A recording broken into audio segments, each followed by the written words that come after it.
नमस्ते, हाय, हेलो, कैसे हैं आप सब। चलिए कहानी शुरू करते हैं। जहाँ पूजा शहर आती है और अपने ऑफिस सीधे आ जाती है गांव से। ऑफिस आकर वो गांव के बारे में बात करने ही वाली होती है, तभी सर टोकते हैं और उससे पूछते हैं कि क्या तुम कोई चीज़ जानने की कोशिश कर रही हो, कोई जासूसी कर रही हो। जिस पर वो कहती है, हाँ, मैं जानना चाहती हूँ कि जो कुछ भी कोर्ट में हुआ वो क्यों और कैसे हुआ। जिस पर वो कहती हैं कि पूरी दुनिया जानती है कि ये सब क्यों हुआ है।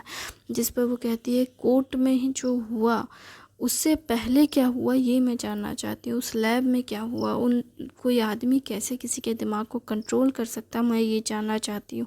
जिस पर वो कहते हैं, ये बहुत ज़्यादा रिस्की काम है। जिस पर वो कहती है कि रिस्क ना हो तो कैसे मतलब काम होगा, मुझे जानना है और मुझे लगता है कि यही वो चीज़ है जिससे पता किया जा सकता है कि प्रॉब्लम कहाँ है। जिस पर वो कहते हैं कि ठीक है, मैं तुम्हें इसकी इजाज़त दे रहा हूँ, लेकिन तुम एक आदमी अपने साथ रखो। जिस पर वो कहती है कि अगर मैं किसी आदमी को साथ में लेती हूँ तो सर मुझे नहीं लगता कि वो आदमी मेरी हिफाजत कर पाएगा, ख़ास करके उस तरह के अगर कोई मेरे सामने आ गया तो, क्योंकि वो तो मुझे जान से ही मार देगा ऑलमोस्ट एक ही बार में। जिस पर वो कहते हैं, तुम जब जानती हो कि ऐसे लोगों से तुम अगर भिड़ना जाओगी तो वो तुम्हें मार सकते हैं, तो फिर क्यों ऐसी चीज़ करने की कोशिश कर रही हो। जिस पर वो कहती है कि ऐसी चीज़ें अगर ना करूं तो क्या अ, हम अपने लोगों को बचा पाएंगे, हम इंसानियत को बचा पाएंगे। क्योंकि अभी जो 2 लोग मरे हैं इंद्रानी के हाथों से, और वो इसलिए मरे हैं क्योंकि वो दूसरों की बातों में आ गए थे और दूसरों को, हम इंसानों को मार रहे थे, इसलिए इंद्रानी को बचाव करना पड़ा। लेकिन आपने कभी सोचा है कि अगर इंद्रानी ना हो तब क्या होगा। अगर इंद्रानी जैसे या उनके जैसे पागल लोग पूरे भारत में या पूरे दुनिया भर में भर जाए तो क्या होगा, जो सिर्फ दूसरों की बातों में, दूसरों के इशारों पे चलते हैं। जिस पर वो कहते हैं कि दूसरों के इशारों पे तो हर कोई चलता है। जिस पर वो कहती हैं कि दूसरों के इशारों पे चलना और दूसरों के इशारों पे किसी को जान से मार देना, दोनों में अंतर होता है सर। जिस पर सर कहते हैं कि दुनिया वैसे भी दूसरों के ही इशारों पे चलती है। जिस पर वो कहती है, ये आप कैसी बात कर रहे हैं। जिस पर वो कहते हैं कि हम देखो रिपोर्टिंग करते हैं, कुछ लोग हमारी बातों से बहुत ज़्यादा प्रभावित होते हैं और दूसरों को पे कीचड़ उछालते हैं। वही कुछ लोग ऐसे होते हैं जो हमारी बातें सुनते हैं पर मानते नहीं, बस इग्नोर करके चले जाते हैं। तो इस दुनिया में बहुत तरह के लोग होते हैं और कोई ना कोई किसी ना किसी से प्रभावित होता ही है। बस अंतर इतना है कि हमारे दिमाग को कोई पर्टिकुलरली इंसान काबू नहीं कर सकता। हम जिसकी बात सुनेंगे, जिसको हम अपना मान लेंगे, हम उसके बाद उसके हो जाएंगे। और उनकी जहाँ तक मनोस्थिति है, वो हमें जानने के लिए हमें गहराई तक जानना पड़ेगा। और ये बात गलत नहीं है कि तुम्हारे दिमाग में ये ख्याल आया है कि तुम इस पे जांच कर सकती हो, मेरी तरफ से ओके है। पूजा इसके ऊपर जांच करने लगती है कि कहाँ से आए हैं, कौन है, क्या करते हैं वो लड़के, कैसे उस साइंटिस्ट के बातों में आ गए। वो इस पे जा जांच शुरू कर देती है। और इधर जो इंद्रानी रहती है, वो जब न्यूज़ सुनती है उसके बाद वो बहुत खुश होती है, उसकी फैमिली भी बहुत खुश होती है।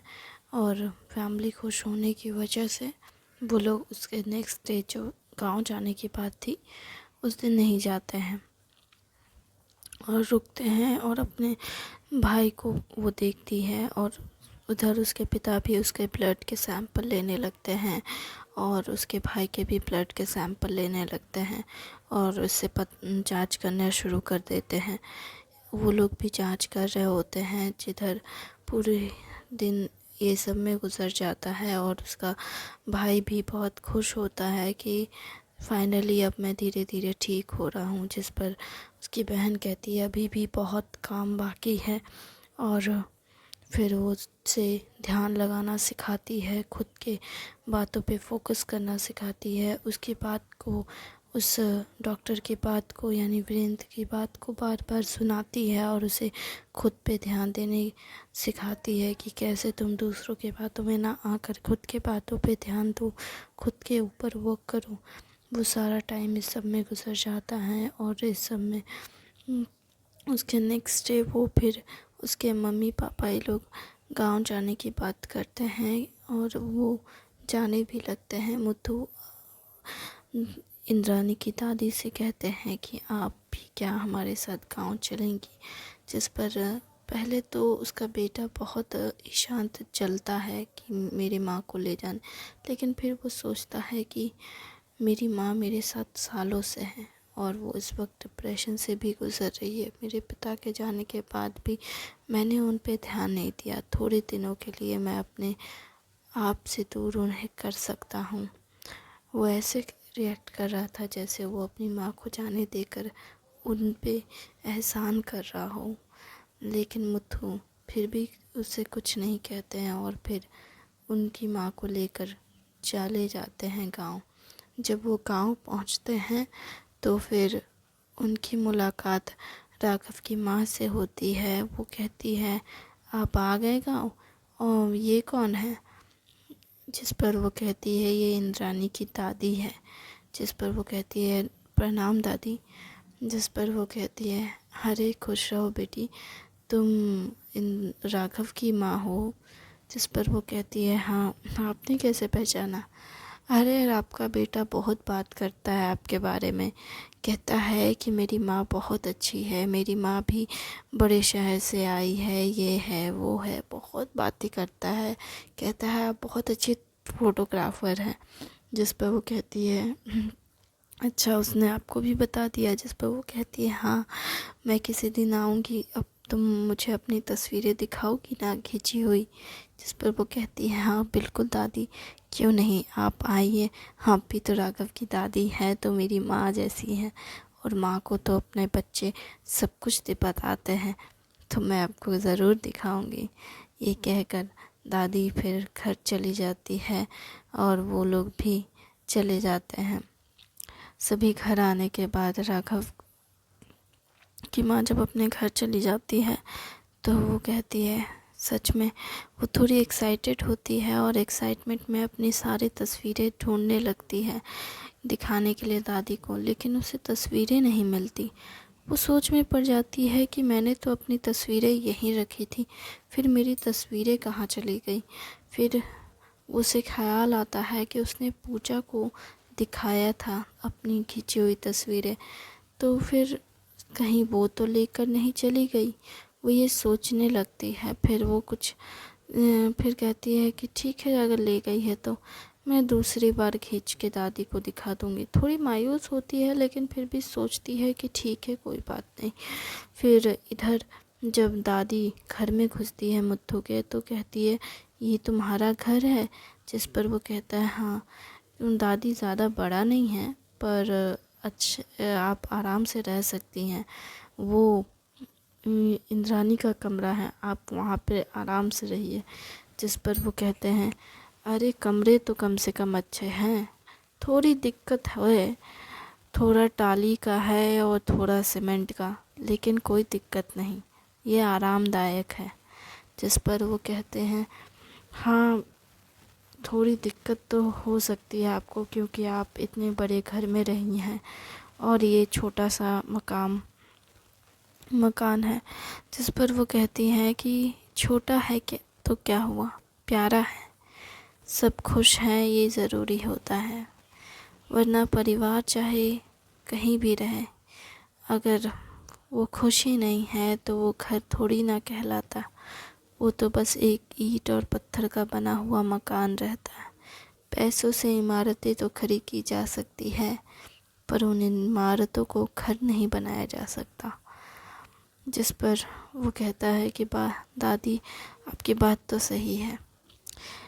फिर वो कहती है मीरा कि दादी ये लीजिए पानी पीजिए, आप सफ़र से आई हैं, थक गई होंगी, इतना दूर आपको चलना पड़ा हमारी वजह से, हमारे गांव में सुविधाएं नहीं हैं, इसलिए आपको शायद लेकर नहीं आना चाहिए था इन्हें।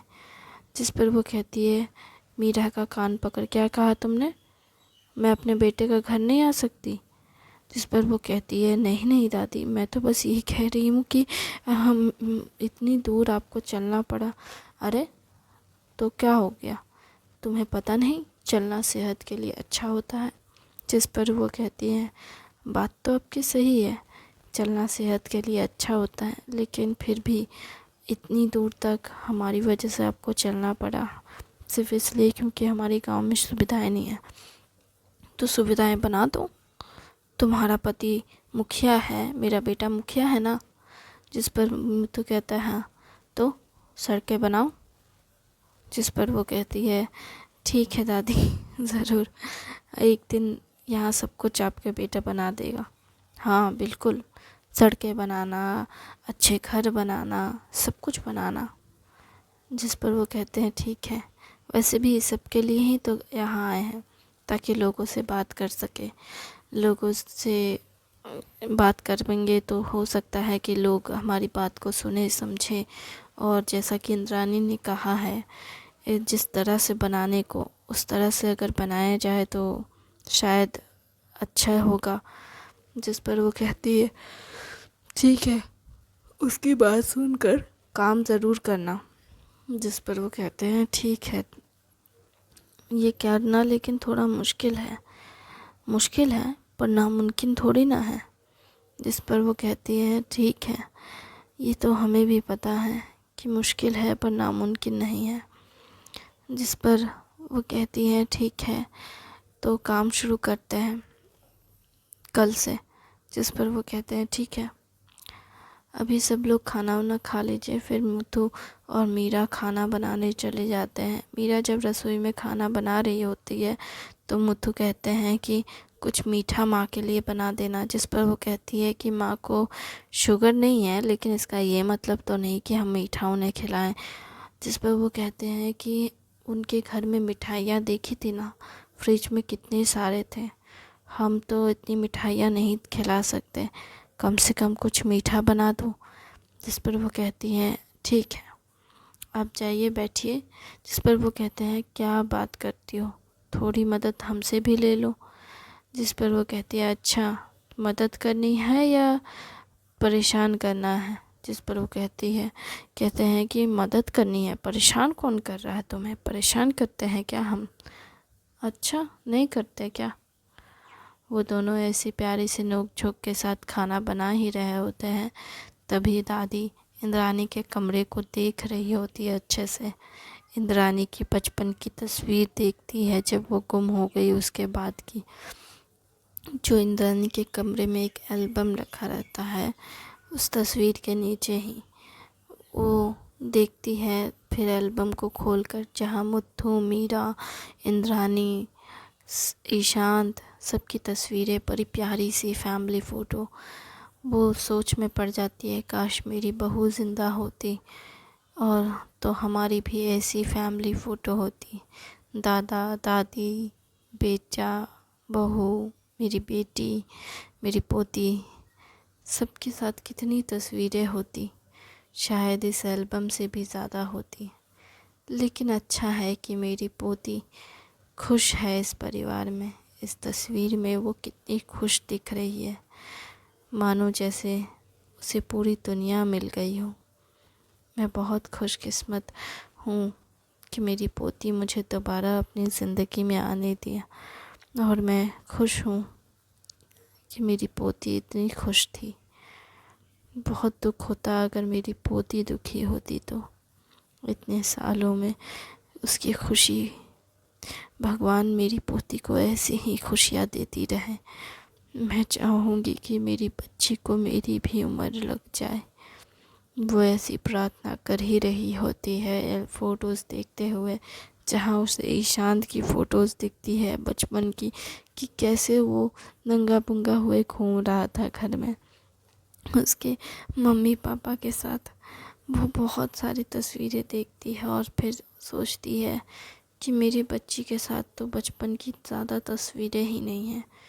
वो तो सब कुछ अपने आप करने लगी, जैसे उसने पूरी दुनिया को समझ लिया हो 5 साल में ही।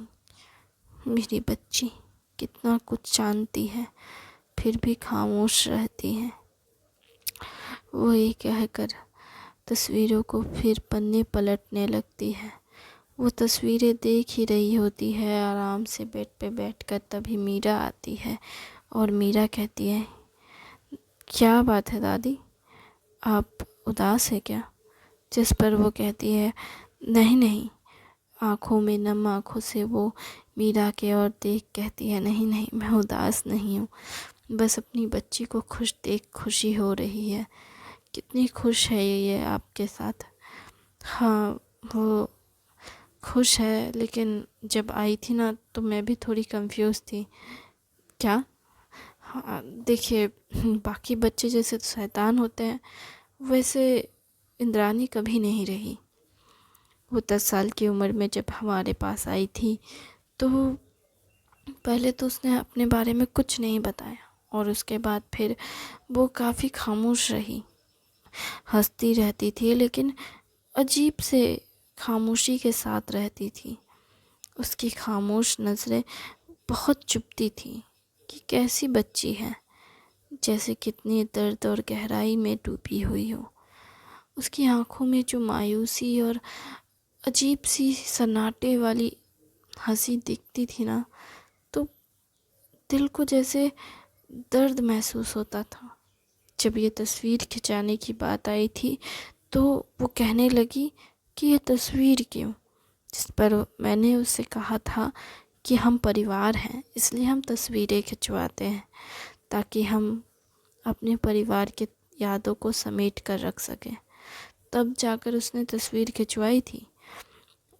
जिस पर वो कहती है, शायद वो डर रही थी कि कहीं आप ये तस्वीर दुनिया के सामने लाकर रख देंगी और कहेंगी कि ये बच्ची किसकी है। वो शायद डर रही थी कि कहीं आप उसे खुद से दूर ना कर दें। हम उसे कभी दूर नहीं कर सकते। इतनी प्यारी बच्ची को कोई कैसे दूर कर सकता है खुद से। जिस पर वो कहती है कि आपकी बात सही तो है, लेकिन हमें समझ नहीं आता कि हमने क्या गलती की थी, शायद। जिस पर वो दादी को गले लगाकर कहती है, आपकी कोई गलती नहीं है और ना ही आपके बेटे की। जो होना था वो हो चुका है। हम बस आज साथ हैं, खुश हैं, इतना काफ़ी है। मैं तो बहुत खुश हूँ आपसे मिलकर, क्योंकि मुत्थू बहुत खुश है। उनकी माँ बचपन में ही चली गई, जिम्मेदारियों ने उन्हें पाला है। आपके आने से वो पहली बार जिम्मेदारियों के साथ साथ खुशी के साथ ज़िंदगी बिता रहा है, सिर्फ आपके प्यार से। माँ का होना एक बच्चे के लिए कितनी खुशी की बात होती है, ये तो आप जानती ही हैं। वो कहती है, हाँ समझ सकती हूँ, और मैं भी मुत्थू को उतना ही प्यार करती हूँ जितना मैं अपने बेटे ईशांत को करती हूँ। वो दोनों ही ये बातें कर ही रहे होते हैं, तभी मुत्थू उधर से आवाज़ देते हैं, अरे तुम लोग क्या कर रही हो? तुम माँ को लेने गई थी ना, वहीं पे खाना पकाने गई हो? खाना रसोई में पकता है। जिस पर वो हंसने लगती है और कहती है, देख रहे हैं कैसे बोलते हैं मुझे। जिस पर वो कहते हैं, बात तो सही है, हम दोनों यहाँ बैठकर बातें करने लगे हैं। जिस पर वो कहती है, ठीक है चलिए ना माँ। फिर वो उधर से आ जाते हैं और कहते हैं, मैंने तुम्हें आवाज़ दिया, तुम्हें सुनाई नहीं देता है, तुम माँ को लेके आ ही नहीं रही हो खाने के टेबल पे। जिस पर वो कहती है, आ रही हूँ ना, क्यों इतना शोर मचा रहे हो? अरे माँ को भूख लग गई होगी ना, माँ इतनी दूर से आई है, सफ़र से थक गई होंगी, जल्दी खाना खा के सोएंगी। देख रहे हैं माँ, इन्हें आपकी चिंता है और मेरी चिंता। जिस पर वो कहती है, तुम्हारी चिंता है ना, मैं पैर दबा दूंगा तुम्हारा। माँ के पैर दबाना, मेरे नहीं। हाँ हाँ, मैं सबके पैर दबा दूंगा, मैं अच्छा इंसान हूँ। अच्छा। जिस पर दादी कहती है, ज़्यादा मत सोचो, खुश रहो। और ये कहकर थैंक यू वेरी मच इस कहानी को सुनने के लिए। उम्मीद है आपको अच्छी लग रही होगी। आपने अपना कीमती समय जो हमें दिया है उसके लिए आपका बहुत बहुत शुक्रिया। मुझे उम्मीद है कि आप ऐसे ही लंबे समय तक मेरे साथ बने रहेंगे और मैं आपके लिए ऐसे ही इंटरेस्टिंग स्टोरीज़ लेते आऊँगी। मेरी लिखी हुई कहानियाँ आपको एक दिन पढ़ने को भी मिलेगी। मुझे उम्मीद है कि आप उसे अच्छे से पढ़